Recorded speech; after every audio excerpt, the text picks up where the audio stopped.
Teacher တို့ကျောင်းမှာဒီ English programs တွေကို73နှစ်ကနေပြီးတော့18နှစ်အတွက် English for Teens ပြီးတော့ဒီ16နှစ်ပေါ့နော်18နှစ်18နှစ်အထက်ပေါ့အထက်တန်းကျောင်းပြီးတဲ့သူတွေဆိုလို့ရှိရင် English for Adults လူကြီးတန်းဆိုပြီးတော့ program နှစ်ခုခွဲထားတယ်ပေါ့နော်တချို့ teens လေးတွေကဒီလူကြီးတန်းမှာတက်ချင်တယ်ပေါ့အများအပြားဘယ်လိုထင်ကြလဲဆိုလို့ရှိရင်လူကြီးတန်း English ဆိုတာပုံမြင့်နေပေါ့နော်အဲ့လိုမျိုးထင်ကြတယ် Actually that's not true okay English ကဒါအတူတူပဲဘာလို့အဲ့လိုမျိုးအသက်အရွယ်အလိုက်ခွဲထားရလဲဆိုတာကိုဒီချက်ဒီမှာရှင်းပြမယ်နော်ဆယ်ကျော်သက်တွေနဲ့ဒီလူကြီးတွေနဲ့က interest တွေမတူဘူးပေါ့ဥပမာလူကြီးတွေဆိုလို့ရှိရင်အလုပ်ကိုင်းနဲ့ပတ်သက်တဲ့ဥစ္စာခရီးသွားလာတဲ့အကြောင်းအရာပြီးတော့ခါကြတော့ဒီ dating တို့ဘာတို့အဲ့လိုမျိုးတွေနဲ့ပတ်သက်ပြီးတော့ပိုစိတ်ဝင်စားကြတယ်နော် teens တွေကကြတော့အဲ့လိုမဟုတ်ဘူးသူတို့စိတ်ဝင်စားတာကြတော့ games တွေပြီးတော့ဒီ social media နဲ့ပတ်သက်တဲ့အကြောင်းအရာတွေပြီးတော့ကျောင်းပေါ့နော် school life နဲ့ပတ်သက်တဲ့အကြောင်းအရာတွေဒါတွေကိုသူတို့စိတ်ဝင်စားတယ်ပေါ့နော် right so စိတ်ဝင်စားတဲ့အကြောင်းအရာချင်းမတူတဲ့အတွက်ကြောင့်မို့ဒါခွဲတင်တဲ့အခါမှာပို့ပြီးတော့ဒါအဆင်ပြေရပေါ့နော် teens တွေနဲ့လူကြီးတွေနဲ့ learning goals ချင်းလည်းမတူဘူးပေါ့သူတို့ဘာကြောင့်မို့အင်္ဂလိပ်စာသင်ယူလဲဘာကြောင့်တက်ချင်လဲဆိုတဲ့ဒီ learning goals ကလည်းဒါကွာရပေါ့နော်ဥပမာ teens တွေဆိုလို့ရှိရင်ဒါဆောင်းပွဲမှာအမှတ်ကောင်းဖို့ college uni တက်တဲ့အခါမှာအင်္ဂလိပ်စာ ready ဖြစ်နေဖို့ပေါ့နော်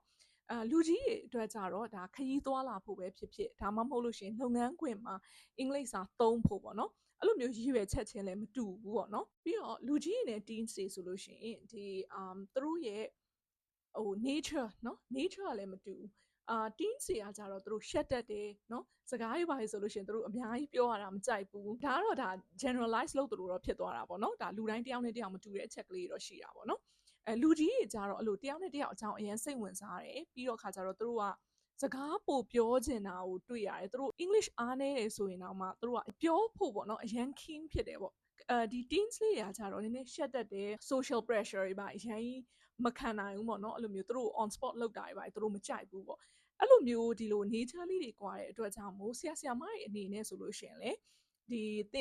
တင်နီလန်းပေါ့နော်တင်တဲ့နီလန်းတွေ group talks တွေ activities တွေမှာလူကြီးတက် teens လေးတက်တင်တဲ့အခါဆရာမတွေအတွက်လည်းသင်ခန်းစာပြင်ဆင်ရတာပို့ပြီးတော့လွယ်ကူသလိုနော်တင်ယူတဲ့သူတွေ students တွေအနေနဲ့ဆိုလို့ရှိရင်လည်းဒါခွဲပြီးတင်တာပို့ပြီးထိရောက်မြန်ဆန်တာကိုတွေ့ရတယ်ပေါ့နော် lesson content တွေဆိုလို့ရှိရင်လည်း teacher တွေကဒါအသက်အရွယ်အလိုက်အုပ်စုလိုက်သင်လျော်သလို teacher တို့ဒါ